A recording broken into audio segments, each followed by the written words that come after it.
ഇന്ന് നമ്മൾ നോക്കാൻ പോണത് യമനെ പോലും തോൽപ്പിച്ച ബാലനെ കുറിച്ചാണ്. മരണത്തിന്റെ രഹസ്യം അറിയാൻ സ്വന്തം ജീവൻ പോലും പണയം വെച്ച് ഒരു ബാലന്റെ കഥയാണ് നമ്മൾ കേൾക്കാൻ പോണത്. നമസ്തേ ഗംഗാമയാണ്. അപ്പൊ ഈ ചോദ്യത്തിന് വേണ്ടിയിട്ട് എന്താണ് കാരണം? നചികേതസ് എന്ന ബാലന് യമനോട് ചോദിക്കാനുള്ള ഒരു ധൈര്യം ഉണ്ടല്ലോ. വിശ്വജിത്ത് യാഗം നടത്താൻ വാചസ്ത്രവസ് തീരുമാനിച്ചു.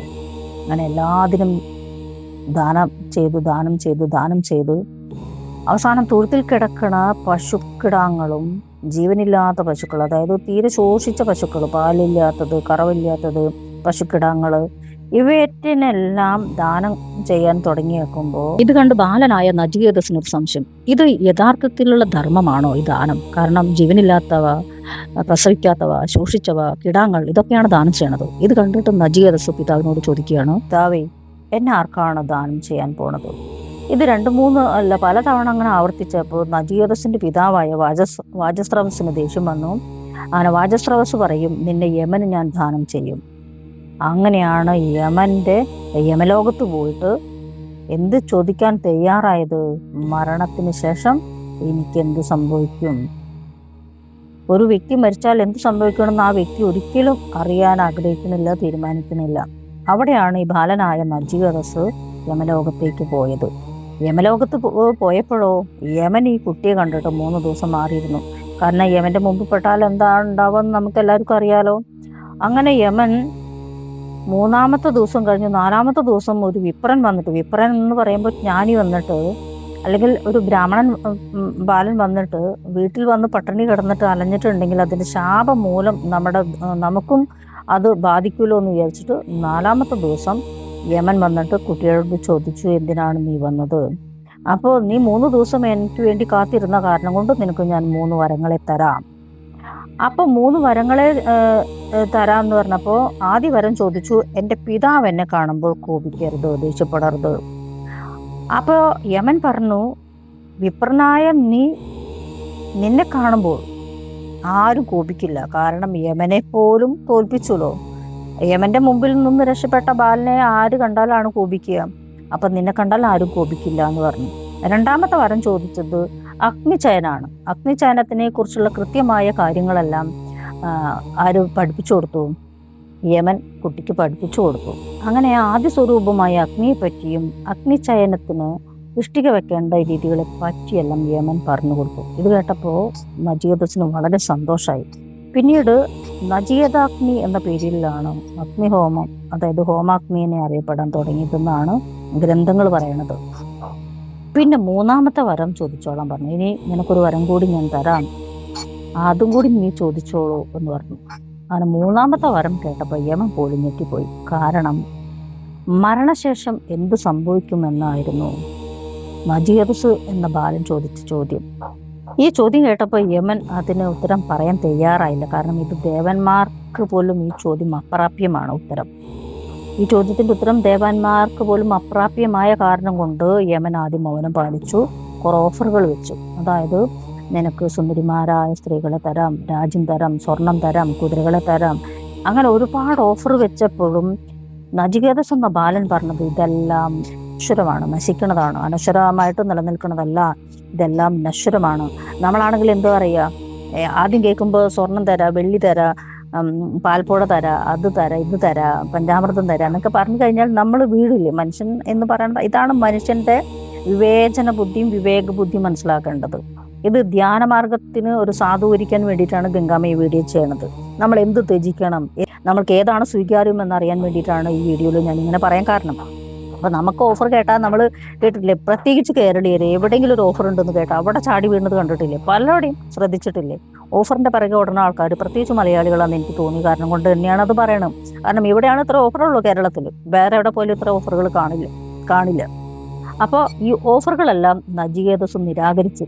അങ്ങനെ നചികേതസ് ഓഫറെല്ലാം നിരാകരിച്ചപ്പോൾ യമൻ ഒരു കാര്യം മനസ്സിലായി, ഈ ബാലൻ പ്രേയസിനെയല്ല ആഗ്രഹിക്കുന്നത്, ശ്രേയസിനെയാണ് ആഗ്രഹിക്കുന്നത് എന്നുള്ളത്. എന്താണ് പ്രേയസ്, എന്താണ് ശ്രേയസ്? പ്രേയസ് എന്നുള്ളത് സുഖവും, ശ്രേയസ് എന്നുള്ളത് നമ്മുടെ യഥാർത്ഥത്തിലുള്ള സത്യത്തെ തിരഞ്ഞെടുക്കുകയാണ്. അപ്പൊ ഇവൻ സത്യത്തെ തിരഞ്ഞെടുക്കാനായിട്ടുള്ള ബാലനാണെന്ന് മനസ്സിലായപ്പോൾ യമൻ പറഞ്ഞു കൊടുക്കാൻ തയ്യാറായി. അതായത് കർമ്മത്തിന്റെ ഫലം യഥാവധി അനുഭവിക്കുന്ന ജീവാത്മാവിനെ ഈശ്വരനായി ആരാണോ കാണുന്നത് അവൻ ഒരിക്കലും ആത്മാവിനെ സംരക്ഷിക്കാൻ മുതിരുകയില്ല. നീ അന്വേഷിച്ച ആത്മാവ് മറ്റൊന്നുമല്ല, അത് നീ തന്നെയാണ് എന്നുള്ള രഹസ്യം നചികേതസിന് യമൻ പറഞ്ഞു കൊടുക്കാൻ തുടങ്ങി. പഞ്ചഭൂതങ്ങൾക്കും നേരത്തെയായി പിറന്ന ആ സത്യം തന്നെയാണ് ജീവികളിലൊക്കെയും ആവേശിച്ച ഇന്ദ്രിയ മനസ്സുകളെ പ്രവർത്തിപ്പിക്കുന്നത്. നമുക്കറിയാലോ ഇന്ദ്രിയ മനസ്സുകൾ പ്രവർത്തിച്ച് എന്തൊക്കെ കാട്ടിക്കൂട്ടുകയെന്ന്. അത് എന്ന് മനസ്സിലാക്കുന്നുവോ അവൻ സാക്ഷാൽ ബ്രഹ്മത്തെയും അറിയുന്നു. ഇതാണ് നചികേതസിനോട് യമൻ പറഞ്ഞു കൊടുത്തത്. കൂടാതെ ജന്മരഹിതമായ ആത്മാവിന് 11 ദ്വാരങ്ങൾ ചേർന്ന ശരീര നഗരമുണ്ട്. പുരുഷ ശരീരത്തിന് 9ഉം സ്ത്രീ ശരീരങ്ങൾക്ക് 11 ദ്വാരമുണ്ട്. അതൊന്ന് ശ്രദ്ധിച്ചാൽ മതി. അതിനെ ധ്യാനിച്ചാൽ ഒരിക്കലും ദുഃഖം അനുഭവിക്കില്ല. അതായത് നമ്മളുടെ ശരീരവാസനകളിൽ നിന്ന് പുറത്തു കടക്കാനാണ് ഉദ്ദേശിക്കുന്നത്. ഒരിക്കലും ദുഃഖം അനുഭവിക്കില്ല. എന്തിന്? ജന്മരഹിതമായ ആത്മാവിന് 11 ദ്വാരങ്ങളുണ്ട്. അജ്ഞാനത്തിൽ നിന്നും അന്ധകാരത്തിൽ നിന്നും ഒഴുകിയതിനാൽ തീർച്ചയായും ജനന മരണങ്ങളിൽ നിന്നുമാണ് മോചനം ഉണ്ടാകുന്നത്. നമുക്കറിയാലോ അമരത്വം നേടിയ ഒരാൾ അല്ലെങ്കിൽ ആ ബ്രഹ്മത്തെ അറിഞ്ഞൊരാൾ, ബ്രഹ്മമായി മാറിയ ഒരാൾക്ക് ജനന മരണ മുക്തികളിൽ നിന്ന് തന്നെ മോക്ഷം ലഭിക്കുന്നു. നമ്മളെല്ലാം അറിഞ്ഞിട്ടുണ്ട്. കാരണം നമ്മൾ യഥാർത്ഥ ബോധം അല്ലെങ്കിൽ യഥാർത്ഥ സത്യം എന്താണ്, ബ്രഹ്മം എന്താണെന്ന് പഠിക്കുമ്പോഴാണ് എന്തറിയാൻ പറ്റുള്ളൂ, നമ്മളിനി ജനിക്കില്ല, മരിക്കില്ല. അതുകൊണ്ടാണ് വളരെ ലളിതമായിട്ട് ലളിതാ സഹസ്രനാമെങ്കിലും നിങ്ങൾ ജപിക്കാൻ ഞാൻ പറയുന്നത്. കാരണം കർമ്മദുരിതങ്ങൾ മാറാപ്പ് ബാണ്ടക്കെട്ടായിട്ട് ചുമന്ന് നടക്കുന്ന ഒരാൾക്ക് ലളിതാ സഹസ്രനാമം ജപിക്കാൻ അത്ര എളുപ്പം പറ്റില്ല. പക്ഷെ അല്ല, നിങ്ങൾക്ക് ഇനിയൊരു ജന്മമില്ല. പക്ഷെ ഒരു കാര്യമുണ്ട്, ലളിതാ സഹസ്രനാമം ജപിക്കാൻ തുടങ്ങിയാൽ ഒരുപാട് ബുദ്ധിമുട്ടുകൾ വരും ലൈഫിൽ.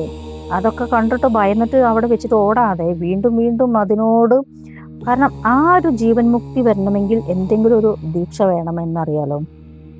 ലളിതാ സഹസ്രനാമം ആകുമ്പോൾ ശ്രീ മാതാ, അവസാനം നമ്മൾ വിളിക്കുന്നത് അങ്ങനെ തന്നെയാണ്, ശ്രീ മാതാ, ശ്രീ മഹാരാജ്ഞി, മാതേനെ വിളിക്കണം, അമ്മേനെ വിളിക്കണത്. അതുകൊണ്ടാണ് കുറെ കാര്യങ്ങൾ ദേവി ക്ഷമിക്കും എന്ന് പറയുന്നത്. അമ്മേന്ന് വിളിച്ചു കഴിഞ്ഞാൽ നമ്മൾ മക്കൾ ഓടി വന്ന് കുറെ കുറുമ്പ് കാട്ടിയിട്ട് അമ്മേന്ന് വിളിച്ചു കഴിഞ്ഞാൽ നമ്മൾ എന്താ ചെയ്യുക? കുട്ടീനൊക്കെ വെളിയിലേക്ക് എടുത്ത് വെച്ചിട്ട് ഉമ്മ കൊടുക്കും. ഇതേപോലെയാണ് ചെറിയ തെറ്റുകുറ്റങ്ങളൊക്കെ അമ്മ പൊറുക്കും. അതുകൊണ്ട് തന്നെ ആ തുടക്കത്തിൽ ശ്രീമാത ആദ്യം അമ്മയെന്ന് വിളിച്ചാൽ അവൾ അതെല്ലാം പൊറുക്കാൻ തയ്യാറാവും എന്ന് പറയണത്. അപ്പോൾ ഒരു ശരീരത്തിൽ നിന്നും ആത്മാവ് പുറത്തേക്ക് മാറുമ്പോൾ പിന്നെ ആ ശരീരത്തിൽ നിന്നും ഒന്നും അവശേഷിക്കണില്ല. കാരണം ആ ആത്മാവ് തന്നെയാണ് സാക്ഷാൽ ബ്രഹ്മം. അവിടെ ജീവൻ നഷ്ടപ്പെട്ടു എന്നല്ല പറയണത്. കാരണം പറയണ്ട് നാ പ്രാണേന നാ ബാനേന മർത്യോ ജീവിതി കശ്ചന. അങ്ങനെ നചികേതസിനോട് വീണ്ടും പറയാണ്, ലോകത്തിൽ വന്നെത്തിയ ഒരേ വായു തന്നെയാണ് അതായത് എല്ലാ ഭൂതങ്ങളിലും സർവ്വഭൂതങ്ങളിലും ഉള്ളിൽ കടന്ന വിവിധ രൂപങ്ങളായിട്ട് നിലകൊള്ളുന്നത്. അതുപോലെ തന്നെയാണ് ഓരോ ശരീരത്തിലും, അതായത് പക്ഷിമൃഗാദികളിലും മനുഷ്യനിലും എല്ലാത്തിലും ആത്മാവ് കുടികൊള്ളുന്നത് ഒരേ ഒരു ആത്മാവാണ്. കാരണം വായു ഒന്നല്ലേ ഉള്ളൂ. അത് നമ്മൾ അനുഭവിക്കുന്നത് പല ജീവജാലങ്ങളാണ്. ഇതുപോലെ തന്നെയാണ് ആത്മാവ് എന്നുള്ള രഹസ്യമാണ് നചികേതസിന് യമൻ പറഞ്ഞു കൊടുത്തത്. കാരണം മനസ്സ് ഇന്ദ്രിയത്തെക്കാളും ബുദ്ധി എന്നത് മനസ്സിനേക്കാളും, ഹിരണ്യഗർഭൻ ബുദ്ധിയെക്കാളും, മൂലപ്രകൃതി ഹിരണ്യഗർഭനേക്കാളും മുകളിലാണ്. അതായത് പുരുഷന്റെ അവ്യക്തതയേക്കാൾ ശ്രേഷ്ഠമാകുന്നു എന്ന് പറയണത്, അതായത് ഒരു മനുഷ്യജന്മനായ പുരുഷനെ കുറിച്ചല്ലാട്ട പറയണത്, ഇത് ബ്രഹ്മമാകുന്ന പുരുഷനെ കുറിച്ചാണ് പറയണത്. അതായത് ഒരു കാൽവിരലിന്റെ ഇഞ്ചോളം മാത്രം വരുന്ന കാലിന്റെ തള്ളവിരലിന്റെ മാത്രം വലിപ്പം വരുന്ന ബ്രഹ്മപുരുഷനെ കുറിച്ചാണ് പറയണത്. കാരണം സത്യം ഗ്രഹിക്കുന്ന ജീവി മരണത്തെ പോകുന്നില്ല. കാരണം അവൻ ബ്രഹ്മത്തെ അറിയുന്നത് കാരണം കൊണ്ട് തന്നെയാണ്. അപ്പൊ ഇവിടെ സമ്പൂർണമായും ഒരു കാര്യം മനസ്സിലാക്കണം, സ്ഥിരമായി ഇന്ദ്രിയങ്ങളെ നിയന്ത്രിച്ച് നിർത്തിയാൽ ആ അവസ്ഥ യോഗമാണ്. ആ യോഗയിൽ മറ്റൊരു കാര്യം കൂടിയുണ്ട്. യോഗം എന്നുള്ളത് യോഗയല്ല, യോഗം. ആ വേളയിൽ മനുഷ്യന് പ്രമാദം എന്നുള്ളൊരവസ്ഥ കൂടി വരും. അത് ശ്രദ്ധിക്കേണ്ട ഒരു തലമാണ്. പ്രമാദം എന്ന് പറഞ്ഞാൽ അറിയാലോ, ഭ്രാന്ത്. അതായത് നമ്മളുടെ ഈ എനർജി അങ്ങോട്ട് അക്യൂറ്റായി മൂലാധാരം വിട്ട് സ്വാധിഷ്ഠാനത്തെയും മണിപൂരത്തെയും അനാഹതയെയും സഹസ്രാരത്തെയും ബന്ധിച്ച് ആജ്ഞയിലെത്തിയാൽ അത് ശരിയായി കൺട്രോൾ ചെയ്യാൻ അറിയാത്തൊരു വ്യക്തിയാണെങ്കിൽ പ്രമാദത്തിന് അവൻ അടിമപ്പെടും. ചുറ്റും ഭയം പറയാൻ തുടങ്ങും, പരസ്പര ബന്ധമില്ലാത്ത കാര്യങ്ങൾ പറയാൻ തുടങ്ങും. അവിടെയാണ് ഒരു ഗുരുവിന്റെ ആവശ്യം. ഇവിടെ ഞാനെന്ന വ്യക്തിക്ക് ഒരു പക്ഷെ പ്രപഞ്ചമായിരുന്നു ഗുരു. നിങ്ങൾക്ക് എല്ലാവർക്കും അത് അറിയുന്ന കാര്യമാണ്. അതുകൊണ്ട് തന്നെയാണ് എനിക്ക് പ്രമാദം ഒന്നും വരാതിരുന്നത്. പരസ്പര ബന്ധമില്ലാത്ത കാര്യങ്ങൾ ചിലപ്പോൾ വല്ലാത്ത ഒരു വയലൻസിലേക്ക് പോവാം. അല്ലെങ്കിൽ നിദ്ര, അതായത് യോഗ നിദ്രയിലേക്ക് പോകുക, അതായത് പൂർണ്ണമായി കിടപ്പിലാവുക എന്ന് പറയുക. ഇതിനെ ഭേദിക്കാൻ കഴിയണം. അപ്പൊ വെറുതെ ചുമ്മാ ധ്യാനത്തിൽ ഇരുന്നിട്ട് കാര്യമില്ല എന്നർത്ഥം. അപ്പൊ നമ്മൾ മനസ്സിലാക്കേണ്ടത്, യമൻ കൃത്യമായിട്ടുള്ള ബ്രഹ്മരഹസ്യം നചികേതസിന് പറഞ്ഞു കൊടുത്തു. അപ്പൊ അവിടെ നമ്മൾ മനസ്സിലാക്കേണ്ടത് 5 ഇന്ദ്രിയങ്ങളെയും മനസ്സിനോടൊപ്പം നിശ്ചലമായി കുടികൊള്ളുന്ന ഒരവസ്ഥയാണ്. അതാണ് പരമഗതി എന്ന് പറയുന്നത്. അതായത് നമ്മുടെ 5 ഇന്ദ്രിയങ്ങൾ എന്ന് പറയുമ്പോൾ അറിയാലോ, മനസ്സിനെയും, അതായത് 5 മനസ്സിനുണ്ട്, പഞ്ചേന്ദ്രിയങ്ങളുണ്ട്, അതിനെല്ലാം നിശ്ചലമായി കുടികൊള്ളുന്ന ഒരവസ്ഥ വരുമ്പോഴാണ് പരമഗതി എന്നുള്ളത്. അവിടെയാണ് സമ്പൂർണ്ണമായി സ്ഥിരമായിട്ടും ഇന്ദ്രിയങ്ങളെ നിയന്ത്രിച്ചു നിർത്താൻ പറ്റണ ആ യോഗം എന്നുള്ള അവസ്ഥ വരിക. അപ്പൊ അവിടെ എന്തുണ്ടാവും? ഞാൻ ശരീരമല്ല എന്നുള്ള ബോധം വരും. അപ്പൊ ഒരു കാര്യം മനസ്സിലാക്കണം, നചികേതസ് ജയിച്ചത് ഒരുപക്ഷെ യുദ്ധം ചെയ്തിട്ടൊന്നല്ല, ശരീരമല്ല ഞാൻ എന്നുള്ള ബോധം കാരണം കൊണ്ടാണ്. യമനായിട്ട് വല്ല യുദ്ധത്തിനും നചികേതസ് പോയിരുന്നോ? ഇല്ല. അവൻ നേടിയത് ജ്ഞാനമാണ്. ഇത് തന്നെയാണ് കഠോപനിഷത്തിൽ നമ്മെ പഠിപ്പിക്കുന്നത്. ജ്ഞാനമെന്ന സത്യത്തിന്റെ അതിനെ അന്വേഷിക്കാനുള്ള ധൈര്യം നചികേതസ് കാണിച്ച കാരണം കൊണ്ടാണ്. അതായത് ക്ഷണിക സുഖങ്ങളെല്ലാം ഉപേക്ഷിക്കാനുള്ള വിവേകം, ആത്മജ്ഞാനത്തിന്റെ മഹത്വത്തെ കുറിച്ച് അറിയാനുള്ള ആഗ്രഹമാണ് നചികേതസിനെ ഭയമുക്തനാക്കിയത്. ഇത് തന്നെയാണ് കഠോപനിഷത്തിന്റെ അമര സന്ദേശം. അതായത് മരണത്തെ ജയിച്ച നചികേതസ് എന്ന് പറയുന്നത് അതുകൊണ്ടാണ്. അവൻ അമരത്വം നേടിയത് ജ്ഞാനം കൊണ്ടാണ്, അവനൊരു യുദ്ധം ജയിച്ചിട്ടല്ല. അപ്പൊ മനസ്സിലാക്കേണ്ടത്, നമ്മൾ സത്യത്തെ അന്വേഷിക്കാൻ, നമ്മളെ ബ്രഹ്മം എന്താണ്, നമ്മളെന്ന വ്യക്തി എന്താണ്, വ്യക്തി ഹത്യ എന്താണ്, വ്യക്തി എന്താണ്, വ്യക്തി ബോധം എന്താണ്, ഇതെല്ലാം മനസ്സിലാക്കാൻ എന്ത് ഉപകരിക്കും? ജ്ഞാനം ഉപകരിക്കും. ഈ ജ്ഞാനം എവിടെയാണ് കുടികൊള്ളുന്നത്? ബ്രഹ്മമാകുന്ന നമ്മളിൽ തന്നെയാണ് കുടികൊള്ളുന്നത്.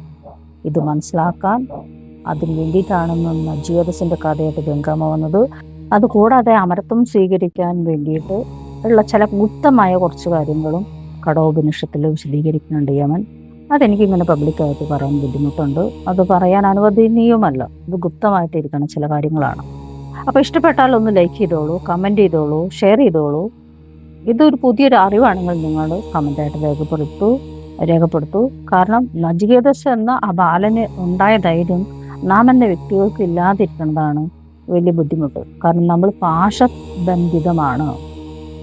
അതുകൊണ്ട് ആ പാശമുക്തി നേടിയാൽ മാത്രമാണ് നമ്മളെല്ലാം നാം എന്ന വ്യക്തി അമരത്വം പ്രാപിക്കൂ എന്നാണ് നചികേതസിന് യമൻ ഉപദേശിച്ചു കൊടുത്ത കഠോപനിഷത്തിലെ അമരതത്വം. നന്ദി, നമസ്തേ.